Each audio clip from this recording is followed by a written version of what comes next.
Hello guys! Welcome to my channel. Ako po si Mr. TV at kung bago ka pa lamang sa aking channel, please don't forget to like, share, subscribe, and hit the notification bell para lagi kang updated sa aking mga bagong videos. So for today's video guys, ayan, pakita ko lang guys yung ganap ko guys. Ayan, 3 o'clock na magpo-4 na yata kagabi nung tumating yung amo ko galing sa padasal, tapos binit-bit na naman ako guys, no? Ayan, pero bago ko ipakita sa inyo guys, is mag-intro po muna tayo. Intro pa. So,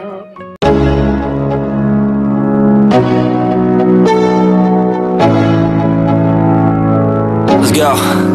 Yo, I'm like an addict, do I gotta have it. I ain't even playing, got a really bad habit. If it moves, gotta grab it, fuse like a magnet. Lose, won't have it till I'm doomed in a casket. I ain't playing, got a weird mind. If you work 8 hours, I'ma work 9. If the shit tastes sour, you should taste mine. I'ma stay in power for a long time.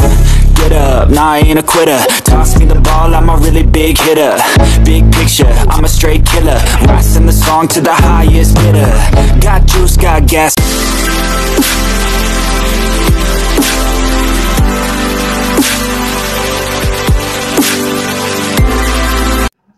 So yun guys, no, nakita nyo nandito ako sa ibang bahay guys. Yan, binigyan ako ng Sri Lanka ng pakukot-kot. Yan. Kasi nag-aantay ako ng driver. Ayan yung bag ko guys. Hindi ko malagay yan.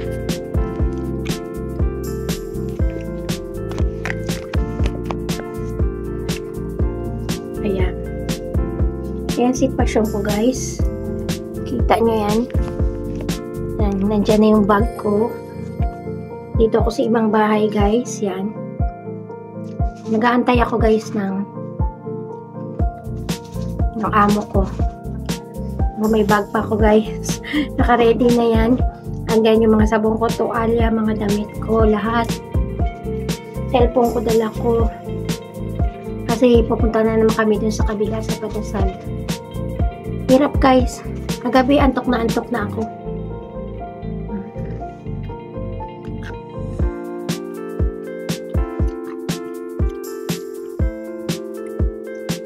Kaya habang nandito ko kay Sam, biglang shoutout Sam. Ganito kalagayan ko guys.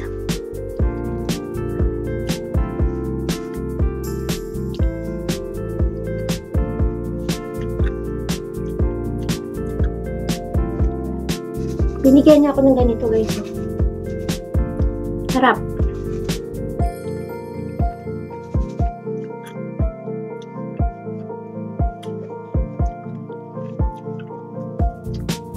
Ganyan guys ang ano dito guys sa abroad guys. For example, may mga ano sila, gusto ko nilang bit-bitin guys, wala sa oras guys, dapat ready ka palagi. Kagabi, bala ko pa naman maglaba sana kagabi. Tapos nag-set ako kasi bala ko sana mag-live ako eh. May nakaset ako na live kasi bala ko sana,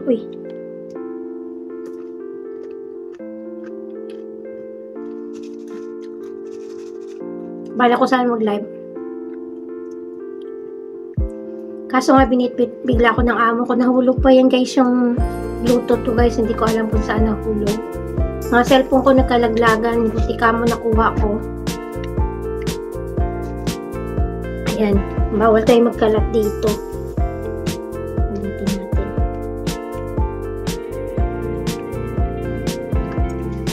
Nakaligo na rin ako dito. Nakiligo ako dito sa mabait naman kasi yung Sri Lanka guys. Kaya yan. Kaya hindi ako masyadong makaano kasi ang problema ko baka malobat ako. Kaya silip-silip na lang ako sa inyo Team Kapuso. Sa mga may premiere, yan, replay na lang muna tayo kasi hirap malobat ako. Kasi ang problema naman doon kay Jane, walang saksakan yung kwarto niya. Kita nyo guys, naka-ready pagtawag mamaya, bag, tas nandiyan yung mga gamit ko. Tapos tapos ng padasal dun guys, uwi na naman kung saan na naman ako bitbitin guys. Nasa way video. Ha? هذا رينتون كول كم رينتون ما في في هذا مشكلة يبي تاني سوي what you want سوي انت شوف هذا منو هذا تليفون say hi مين شوف no it's okay no, it's okay.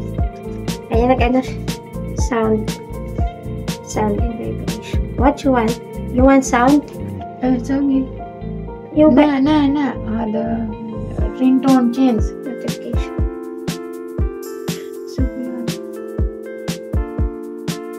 wait ما في sound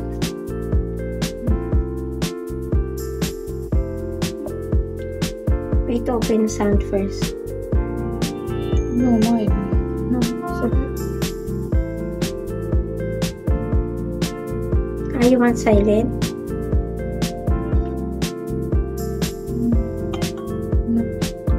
قبل في هذا هلو أول في أنا هذا هلو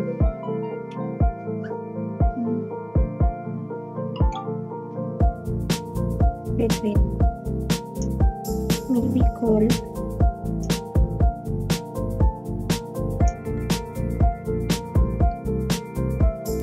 so yun na guys, nagpatulong sa akin yung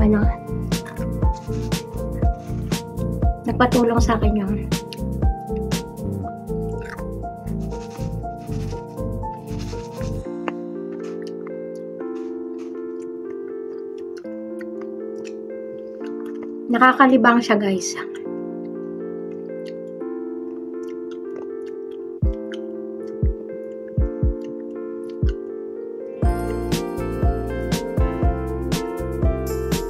Tapos na.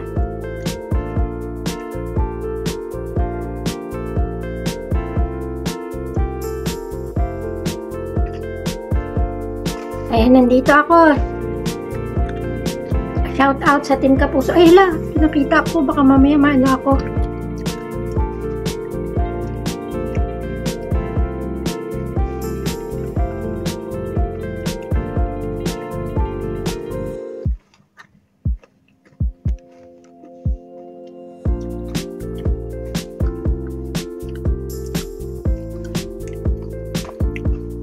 Ayan, ready tayo guys. Nag-aantay tayo ng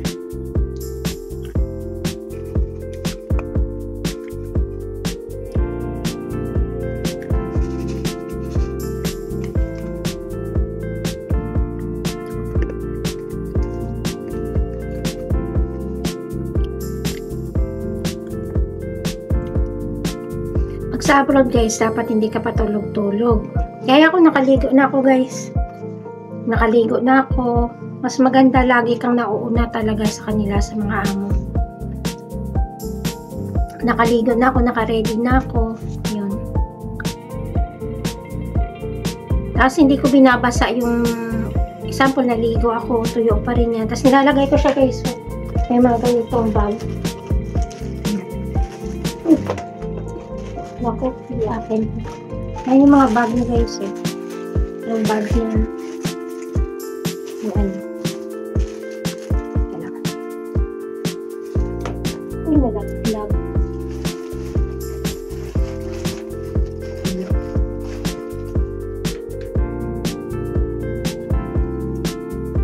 Nalaglag.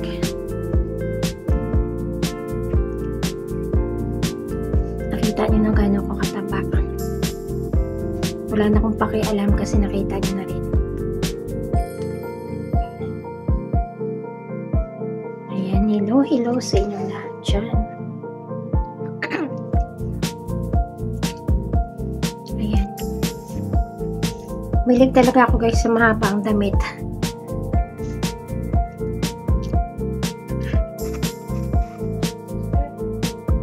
Yes. Okay. Okay.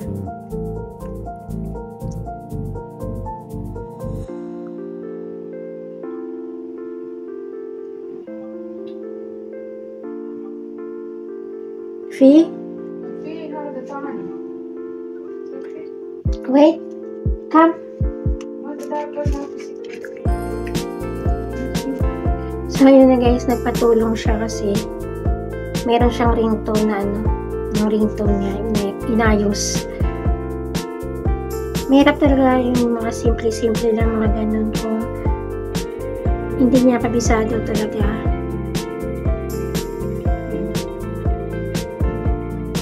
Yan, wala. Tapos na yung premiere ni Sir Eduardo eh. Maliit lang guys yung kwarto niya guys. Tapos, mahirap. Sa kanya kasi sa kusina nila, puro camera. Laki ng bahay. Ganda. Yan.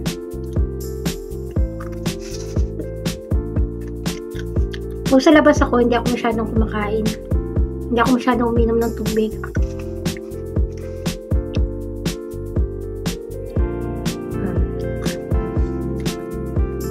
Ayan guys, pag ano guys, no, dapat naka-ready tayo lagi. Mga Pilipina talaga. Yan, magpag-ano tayo guys. Andito naman tayo eh. Mag-bagay din. Andito ako guys. Yan, naligo ako guys. Yan, nandito guys, no. Nakasil din guys, ganyan ako guys pag lumabas ako guys.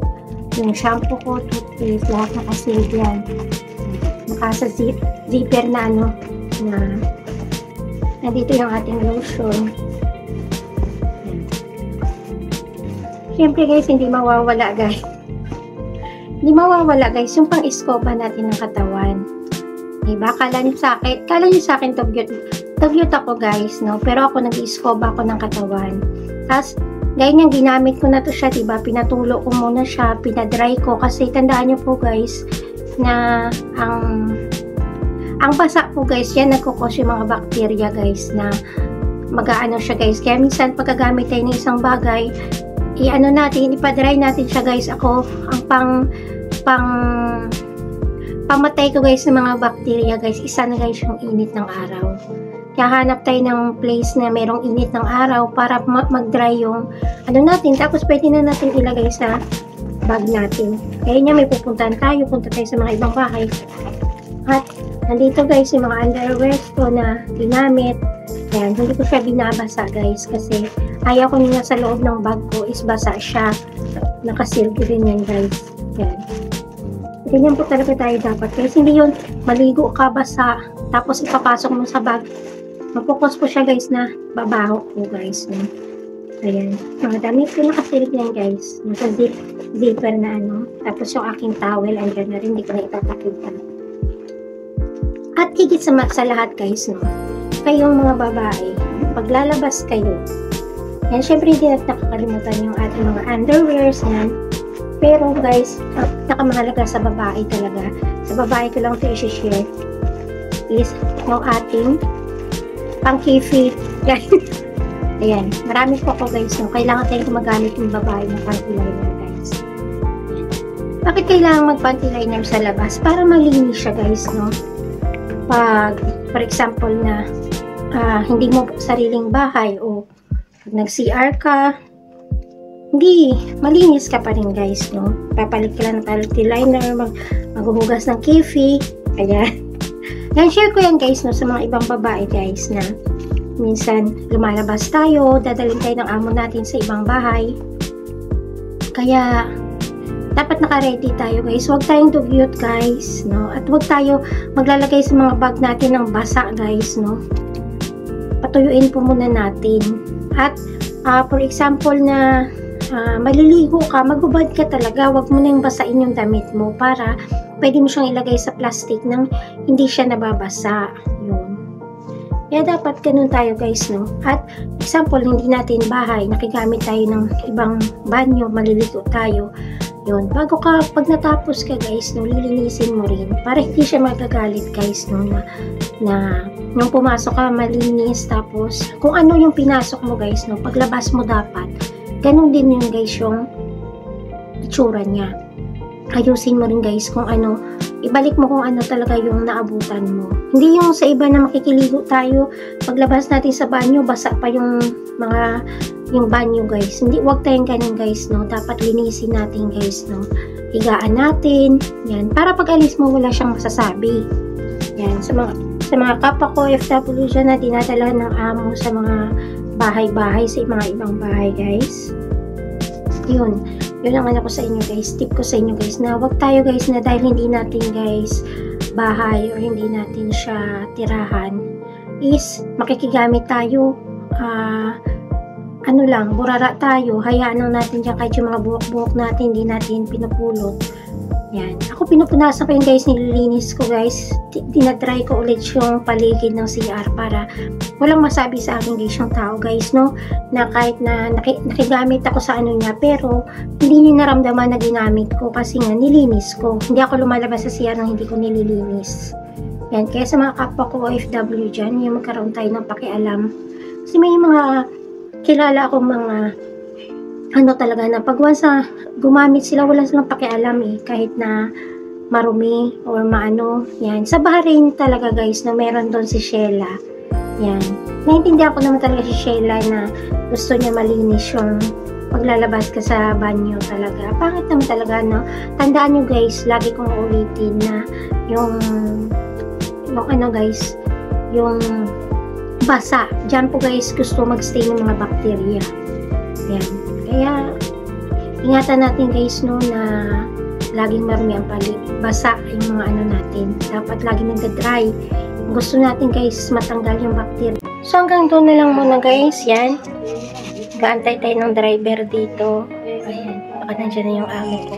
Thank you so much for watching. Ako po si Mr. TV. Please don't forget to like, share, subscribe, and hit the notification bell para lagi kang updated sa aking mga bagong videos.